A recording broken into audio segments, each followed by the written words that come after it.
அன்பே நீ வாரும் இயேசுநாதா, வாரும் இறைவனே, வாரும் இறைவனே, எந்தன் இதயம் தேடிடும் அன்பே நீ வாரும் இறைவனே, வாரும் இறையாவியே, வாரும் இறையாவியே, எந்தன் இதயம் தேடிடும் அன்பே நீ வாரும் இறையாவியே.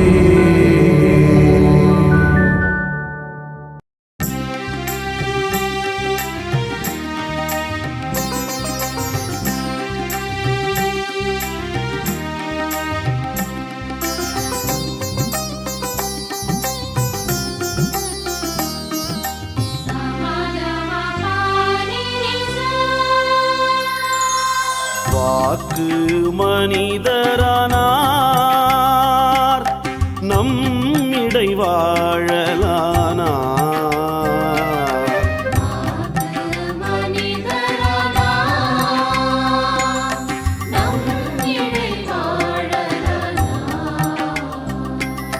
வாக்கு மனிதரானார்,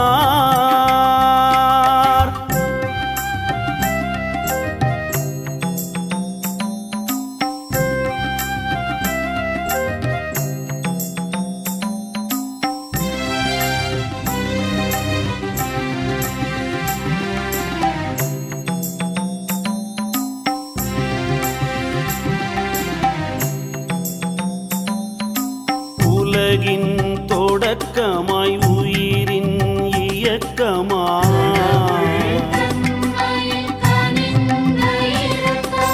காணும் யாவுமே அவராலாயின.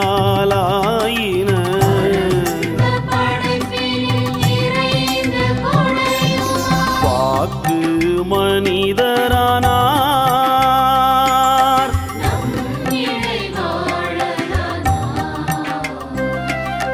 வாக்கு மனிதரானார்.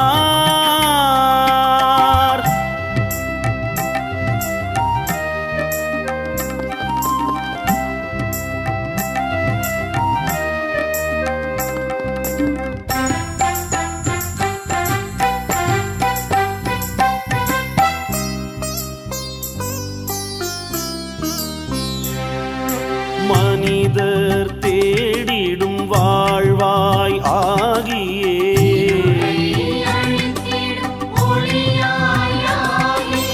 ஒளியாம் அவரினை உலகு மறுப்பினும்.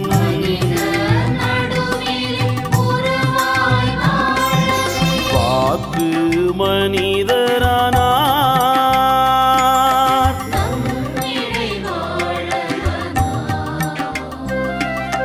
வாக்கு மனிதரானார்.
யோவான் எழுதிய நற்செய்தி அலகு 1 இறை சொற்றொடர்கள் 29 முதல் 34 வரை. அக்காலத்தில் இயேசு தம்மிடம் வருவதைக் கண்ட யோவான், இதோ கடவுளின் செம்மறி, செம்மறியாம் இவரே உலகின் பாவத்தை போக்குபவர்.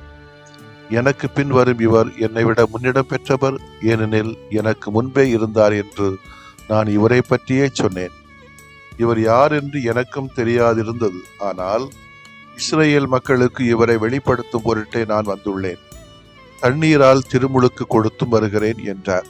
தொடர்ந்து யோவான் சான்றாக கூறியது, தூய ஆவி புறாவை போல வானிலிருந்து இறங்கி இவர் மீது இருந்ததைக் கண்டேன். இவர் யார் என்று எனக்கு தெரியாதிருந்தது, ஆனால் தண்ணீரால் திருமுழுக்கு கொடுக்கும்படி என்னை அனுப்பியவர் தூய ஆவி இறங்கி யார் மீது இருப்பதை காண்பீரோ அவரே தூய ஆவியால் திருமுழுக்கு கொடுப்பவர் என்று என்னிடம் சொல்லியிருந்தார். நானும் கண்டேன், இவரை இறைமகன் என சான்றம் கூறி வருகிறேன். ஆண்டவரின் அருள்வாக்கு. இறைவா உமக்கு நன்றி. கிறிஸ்து இயேசுவிலே பிரியமுள்ள சகோதர சகோதரிகளே, இயேசுவின் தூய்மை மிகு பெயர் திருவிழாவை கொண்டாடுகிற இன்று அந்த இயேசுவின் நாமத்தினாலே உங்கள் யாவருக்கும் இறைவன் தருகின்ற நல்ல ஆசீரும் அமைதியும் மகிழ்வும் உங்களோடு தங்கியிருக்க வேண்டும் என்று யாசிக்கிறேன், விரும்புகிறேன், வாழ்த்துகிறேன், பாராட்டுகிறேன். இயேசுவாகவே மாறிட நாம் முயற்சி எடுக்கவும் வேண்டுகோளையும் வைப்பதிலே நான் மகிழ்வடைகிறேன். என்னையும் உங்களையும் ஒரு மேடையில் ஒருவரை அறிமுகப்படுத்தி சொன்னார், நம்மை பற்றி என்ன சொல்லுவார்? அல்லது நீங்களும் நானும் ஒருவரை அறிமுகம் செய்யும் வாய்ப்பு கிடைத்தால் நாம் எப்படி செயல்படுவோம், என்ன சொல்லுவோம்? இன்னைக்கு நம்ம கோயில்லையும் மேடைகளையும் பார்க்குறோமே, சுய துதி சொல்லுவோமா? அல்லது வார்த்தை ஜாலங்களால் அவர்களை புகழ்ந்து தள்ளுவோமா? வானலாவை புகழ்வோமா? அல்லது யதார்த்தத்தை சுருக்கமாக சொல்லி புகழ்வோமா? அல்லது புகழ்வதற்காகவே புகழ்வோமா? அல்லது ஏதாவது இவரை புகழ்ந்தா நமக்கு ஏதாவது நடக்குமே என்று சொல்லி புகழ்வோமா? இவரை பாராட்டினால் நமக்கு ஏதாவது பதவி தருவார், அல்லது பணம் தருவார், அல்லது பாசத்தை காட்டுவார் என்று சொல்லுவோமா? திருமுழுக்கு யோவான் போல நெஞ்சிலே உரமும் நேர்மை திறனும் இருந்தால் நெத்தி அடியாக நாம் அறிமுகப்படுத்துவோம். உள்ளதை உள்ளபடி கொஞ்சம் சொன்னாலே போதும். ஏன் இந்த பீத்த பெருமைகளும் புகழாரங்களும்? கடவுளுடைய பிரசனங்களில ஏன் பிரசங்கம் பண்றது 10 நிமிஷமா இருக்கும், பிரசங்கம் பண்ற ஆளுக்கு அந்த பங்கு சாமியார் நன்றி செலுத்துறது 50 நிமிஷமா இருக்கும். அங்க பார்த்தேன், இங்க பார்த்தேன், ஆனை பார்த்தேன், பூனை பார்த்தேன். எதுக்கு ஒரு 2000 ரூபாய் சாரி கொடுக்கறதுக்கு 2 லட்சம் ரூபாய் விளம்பரம் பண்ற கதையாக மாறி விடுகிறது. எந்தவித பிரச்சனையும் இல்லாமல் இயேசுவை அடையாளம் காட்டுகிறார் திருமுழுக்கு யோவான். உள்ளதை உள்ளபடி சுருக்கமாக சொல்லுகிறார். தன்னை முன்னிலைப்படுத்தாமல் இயேசுவை முன்னிலைப்படுத்துகிறார். திருமுழுக்கு யோவானுக்கு இயேசுவை அறிமுகம் செய்கின்ற வாய்ப்பு கிடைத்துள்ளது. அவர் இயேசுவை இவ்வாறு அறிமுகம் செய்கிறார். இவர் மீட்பர், இறைமகன், இவர் ஒரு பலிகடா, அப்பாவி, யதார்த்தவாதி, பிறருக்காக எதை இழப்பதற்கு தயாராக இருப்பவர், அடுத்தவன் வாழ வேண்டும் என்ற எண்ணம் கொண்டவர், தன் நேரம், பணம், உழைப்பு அனைத்தையும் பொதுப்பணிக்கென செலவிடுவார். இதுபோல் அனைத்தையும் உள்ளடக்கி அவர் ஒரு ஆட்டுக்குட்டி என்று ஒரே வார்த்தையிலே சொல்லி முடித்து விட்டார். இயேசு யார் என்பதை மக்களுக்கு அறிவிக்கின்ற விதத்திலே சான்று பகிர்ந்தவர்கள் பலர் உண்டு. அவ்வாறு சான்று பகிர்ந்தவர்களில் மிகச் சிறந்தவர் திருமுழுக்கு யோவான் என்றால் மிகையாகாது. யோவான் இயேசு யார் என்பதை பல உருவங்கள் வழியாக விளக்கினார். அவற்றுள் ஒன்றுதான் ஆட்டுக்குட்டி என்பதாகும். இதன் பொருள் என்ன? கால்நடைகளை மேய்க்கின்ற தொழிலை ஈடுபட்டிருந்த அக்கால மக்கள் நடுவே ஆட்டுக்குட்டி என்பதற்கு அன்பார்ந்த குழந்தை என்றொரு பொருள் உண்டு. நாம் செல்ல பிள்ளை என்பது இதை போன்றதுதான். இயேசு உண்மையிலேயே கடவுளின் அன்பார்ந்த மகன் என்பது இதனால் உணர்த்தப்படுகிறது. ஆட்டுக்குட்டி யூதர்கள் நடுவே இன்னொரு சிறப்பு பொருளையும் கொண்டிருந்தது. அதாவது கோவிலில் பலி செலுத்துவதற்காக பயன்பட்ட சிறந்த பலிப்பொருள் ஆட்டுக்குட்டி. இயேசு இப்பெயரால் அழைக்கப்படுவது அவர் தம்மையை கடவுளுக்கு பலியாக ஒப்புக் கொடுப்பார் என்பதை குறிக்கிறது. இயேசுவின் பெயருக்கும் வாழ்விற்கும் நாம் அடையாளம் ஆக அழைப்பு விடுக்கப்படுகிறது. இத்தகைய அடையாளம் சமுதாயத்தினால் அல்ல, மாறாக கடவுளால் நமக்கு வெளிப்படுத்த வேண்டும். திருமுழுக்கு யோவான் அவரை இறைமகனின் அடையாளப்படுத்துகிறார். நாம் அனைவருமே திருமுழுக்கு பெற்று கடவுள் பிள்ளைகளாக வாழ அழைக்கப்பட்டிருக்கிறோம். அப்படி என்றால் எனது அடையாளம் என்ன? நான் எத்தகைய அடையாளத்தை விரும்புகிறேன்? சிந்திப்போம். ஆமேன். மன்றாடுவோமாக. இறைவா, உடைய திருமகனை எங்களது மீட்புக்காக, என்னுடைய பாவத்திற்கு விடுதலையாளராக தந்தமைக்காக நன்றி செலுத்துகிறோம். உடைய திருமகன் இயேசுவை எங்களது வாழ்க்கையில நாங்களே அடையாளம் காட்டுகிற வகையில எங்களது சிந்தனை, சொல், செயல்களை நீர் பக்குவப்படுத்தியருளும். ஆமென்.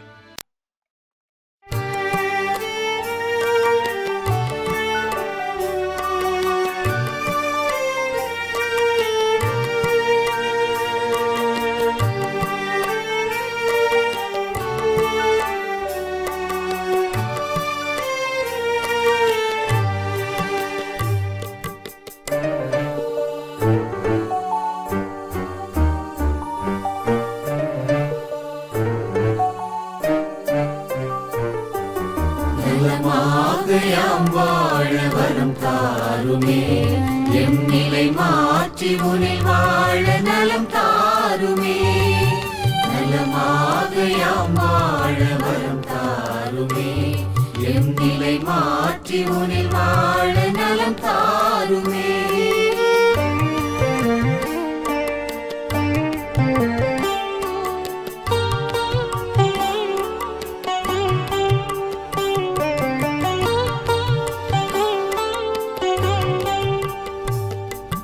மகிழ்வில்லா மனமென்றால் மனநோயா, அதில் மகிழ்வாக நீ வந்து நலம் தாருமே. நலமாக யாம் வாழ வரம் தாருமே. பொய் கூறும் நாவென்றால் பேய் நோயா, அதில் மெய்யாக நீ வந்து நலம் தாருமே.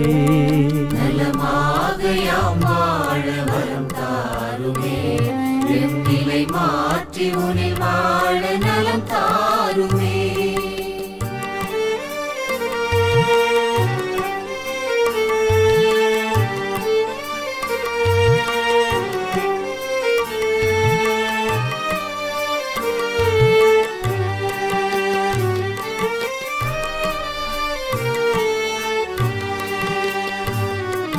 பாராட்டா பண்பென்றால் பகை நோயா, அதில் பண்பாக நீ வந்து நலம் தாருமே.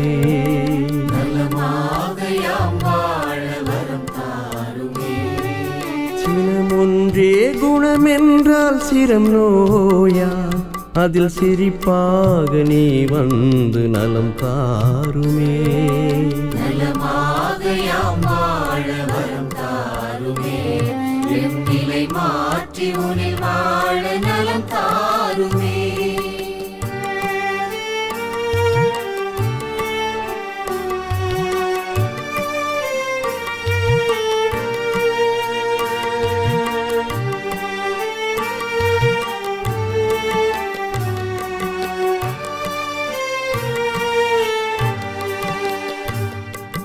உழைக்காத உடல் என்றால் உயிர் நோயா, அதில் உழைப்பாக நீ வந்து நலம் தாருமே.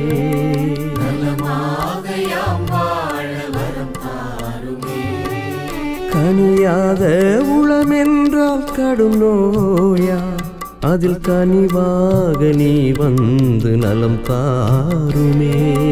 நலமாக யாம் வாழ வரம் தாருமே, எம் நிலை மாற்றி உனில் வாழ நலம் தாருமே.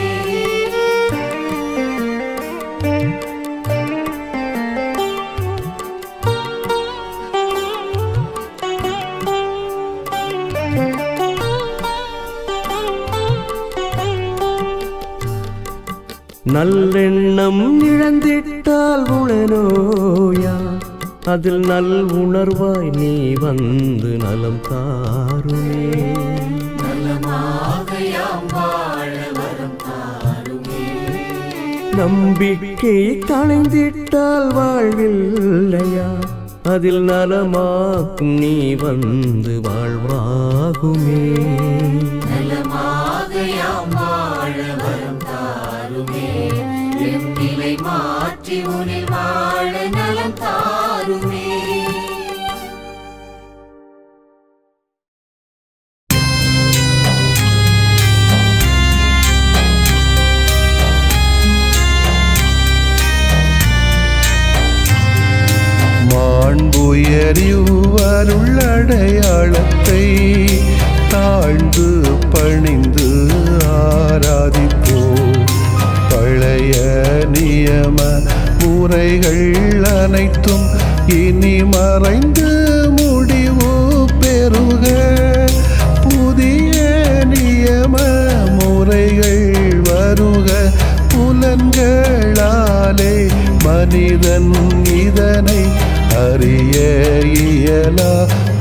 கவலைகள் நீக்க நம்பிக்கையின் உதவி பெறுக.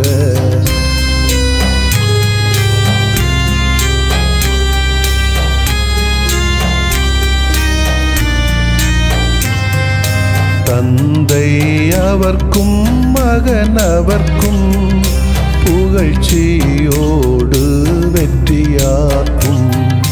மீட்பின் பெருமை மாட்சிமையோடு வலிமை வாழ்த்து யாவுமாக. இருவரிடமாய் வருகின்றவராம் தூய ஆவியானவர்க்கும்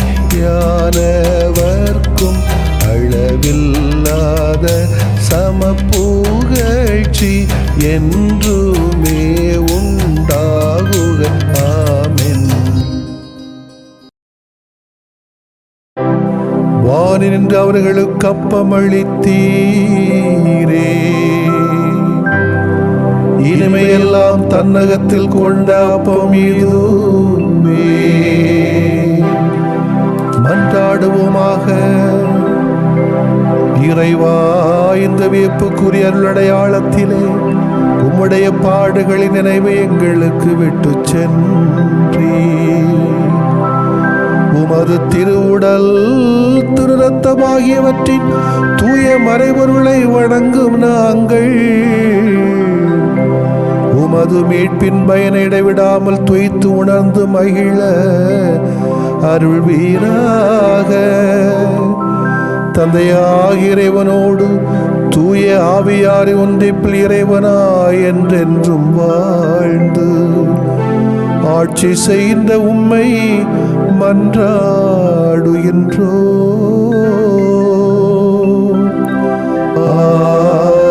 ஆமென்.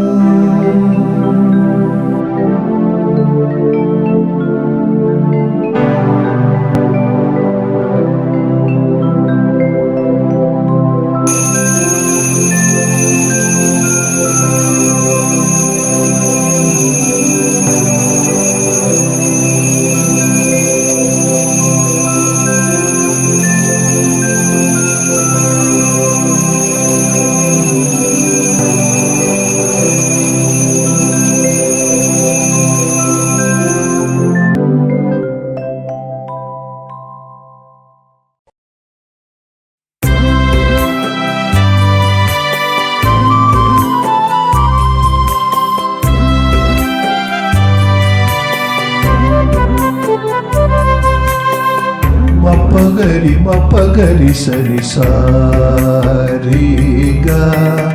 மப்பகரி மப்பகரி சரி சாரிசா.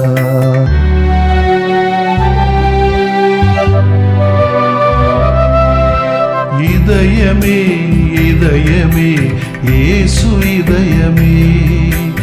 இதயமே இதயமே இயேசு இதயமே. இரக்கமாயம் இதயம் ஆளும் இதயமே. இரக்கமாயம் இதயம் ஆளும் இதயமே. இதயமே இதயமே இயேசு இதயமே.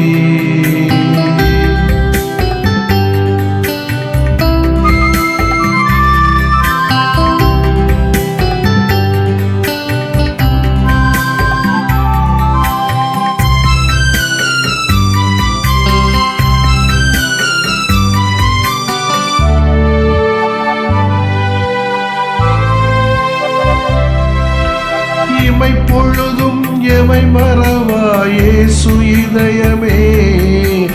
இதயத்துள்ளே இதயமான இயேசு இதயமே.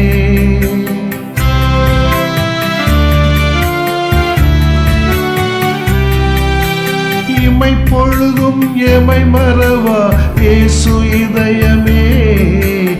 இதயத்துள்ளே இதயமான இயேசு இதயமே.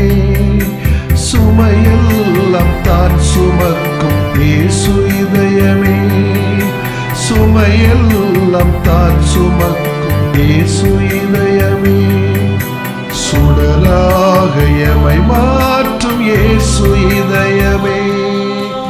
இதயமே இதயமே இயேசு இதயமே.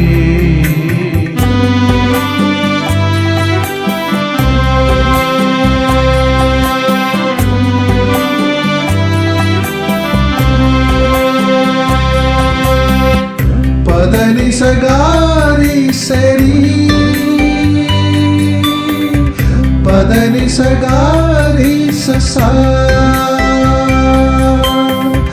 பதனி சகாரி சரி பதனி சகாரி சசா. மனிதநேய உணர்வு தரும் இயேசு இதயமே, மன்னிக்கின்ற குணமும் தரும் இயேசு இதயமே.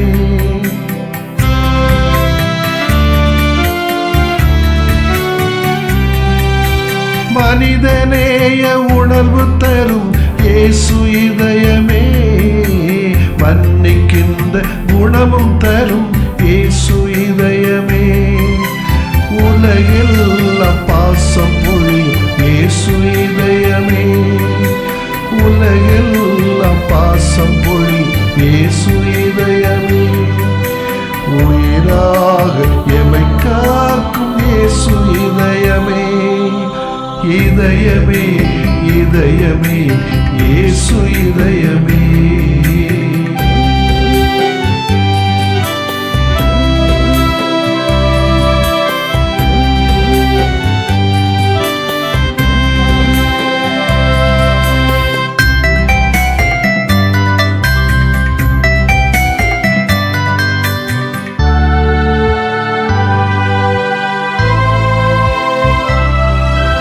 நீதி வழியில் நிதம் நடத்தும் இயேசு இதயமே, நிலையான நிம்மதி தரும் இயேசு இதயமே.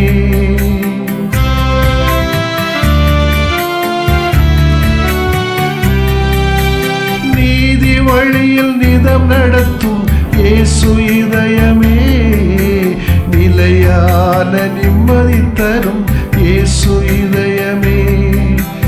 அருள்வரம் சுரந்து வழங்கும் இயேசு இதயமே, அருள்வரம் சுரந்து வழங்கும் இயேசு இதயமே.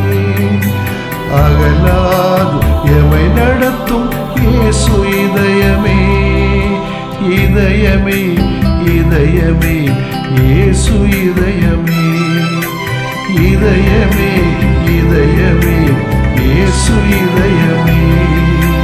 இரக்கமாயம் இதயம் ஆளும் இதயமே, இரக்கமாயம் இதயம் ஆளும் இதயமே.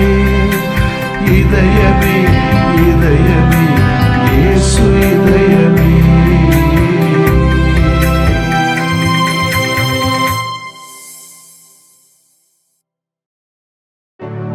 நிலையான புகழுக்குரிய தூய இறை நன்மைக்கு எல்லா காலமும் தொழுகையும் புகழும் போற்றியும் ஆட்சிமையும் உண்டாக கடவது. போற்றியும் ஆட்சிமையும் உண்டாக கடவது. தந்தை, மகன், தூய ஆவியாரின் பெயராலே ஆமென்.